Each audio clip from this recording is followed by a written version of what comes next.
안녕하세요. 밝은누리 안과병원 녹내장센터 김경남입니다.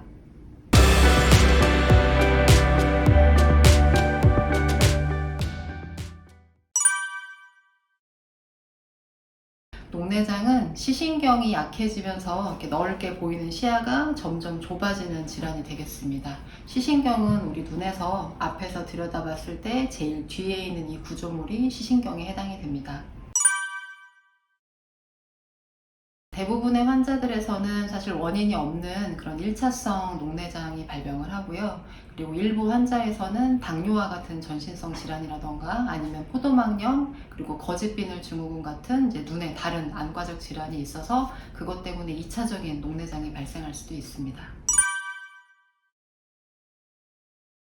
일반적으로 이제 녹내장에서는 이렇게 넓은 시야가 주변부터 좁아져 들어오기 때문에 초기에는 시력 저하를 느끼지 못하고요. 이제 시야 협착이 중기, 말기로 진행하면서 중심 부분까지 기능이 떨어지면 이제 그때부터 시력 저하를 느끼실 수 있고요.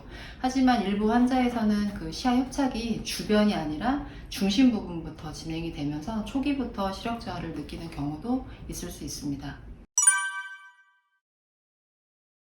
다른 여러 질환들에서 마찬가지로 녹내장도 이제 가족력이 있는 경우에는 유병률이 상승하기 때문에 가족 중에 이제 부모님이나 형제자매의 녹내장이 있으면 이제 본인도 녹내장이 있는지 한번 검진을 받아보시는 것이 좋겠습니다.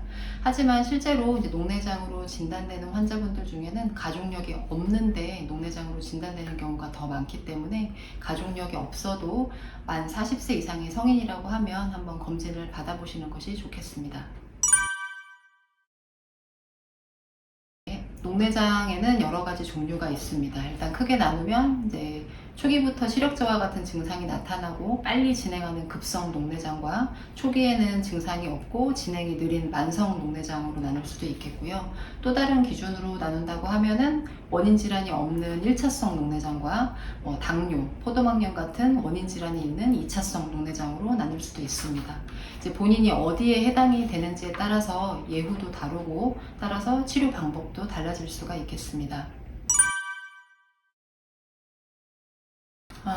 이제 많이들 하시는 질문인데요. 이제 녹내장 환자한테서 약물 치료, 레이저 치료, 그리고 뭐 수술적 치료, 다양한 치료들이 있는데 그런 치료 방법들의 공통적인 목적은 이 눈에 형성되는 안압을 낮추는 공통의 목표를 가지고 있습니다. 그리고 일반적으로 우리가 앉아있을 때나 서 있을 때에 비해서 이제 누운 자세에서 안압이 높은 건 사실이고요. 하지만 잠을 안 잘 수는 없겠죠. 잠은 편하게 숙면을 취하시는 게 좋고요. 이제 단지 이제 습관적으로 이렇게 엎드려서 주무시면서 눈이 눌리게 주무신다거나 아니면 옆으로 주무시다가 고개가 돌아가서 눈이 벽에 눌린다거나 이런 것은 피하시는 것이 좋겠습니다.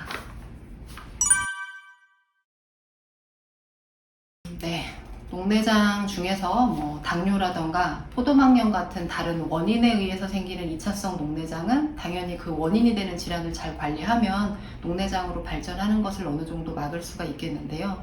하지만 많은 환자에 해당이 되는 원인이 없는 1차성 녹내장은 예방하는 것이 불가능합니다. 그리고 녹내장으로 진단이 됐을 때 그 당시에 이미 손상이 돼 있는 부분은 사실 회복도 어렵고요. 따라서 녹내장은 조기 진단과 조기의 치료를 시작하는 것이 중요한 질환이 되겠습니다.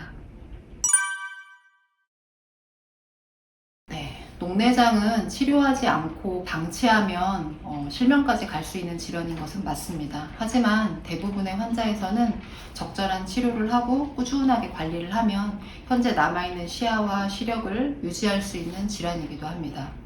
일단 일상생활은 녹내장으로 진단되기 전과 동일하게 유지하시고요. 그리고 녹내장으로 진단됐다고 해서 너무 걱정하지 마시고 치료를 잘 따라오시면 대부분의 환자에서는 심각한 악화나 실명을 막을 수 있다는 걸 기억하시고 너무 걱정하지 않으셨으면 좋겠습니다.